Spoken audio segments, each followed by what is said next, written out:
Assalamualaikum warahmatullahi wabarakatuh. Di sini saya Marian Safira Putri dengan NIM 223011029 ingin menjelaskan jawaban saya pada tugas pertemuan 12 mata kuliah tata kelola perusahaan dan manajemen risiko. Untuk pertanyaannya, pertama, bagaimana perusahaan dapat melakukan transfer risiko melalui asuransi? Yang kedua, jelaskan pula satu studi kasus sederhana yang relevan dengan industri yang Anda minati. Perusahaan dapat melakukan transfer risiko melalui asuransi dengan cara mengalihkan potensi kerugian tertentu kepada perusahaan asuransi.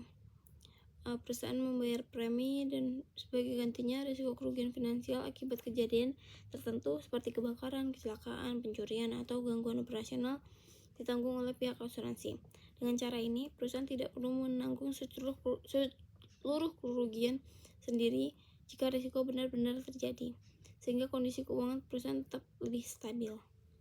Transfer risiko melalui asuransi biasanya digunakan untuk risiko yang dampaknya besar, tetapi jarang terjadi. Karena risiko jenis ini sulit ditanggung sendiri oleh perusahaan, namun jika tidak semua risiko bisa diasuransikan, sehingga perusahaan tetap harus mengelola risiko lain melalui pencegahan dan pengendalian internal. Sebagai contoh sederhana itu di industri manufaktur, sebagai perusahaan pabrik elektronik memiliki risiko kebakaran mesin produksi.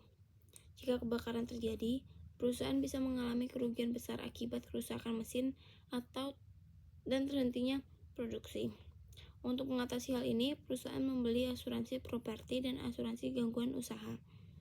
Ketika kebakaran benar-benar terjadi, perusahaan asuransi menanggung biaya perbaikan mesin dan sebagian kerugian akibat berhentinya produksi. Dengan demikian, perusahaan dapat melanjutkan operasional tanpa mengalami tekanan keuangan yang berlebih. Kesimpulannya, transfer risiko melalui asuransi membantu perusahaan mengurangi dampak finansial dari risiko besar dan menjaga kelangsungan hidup usaha. Terima kasih.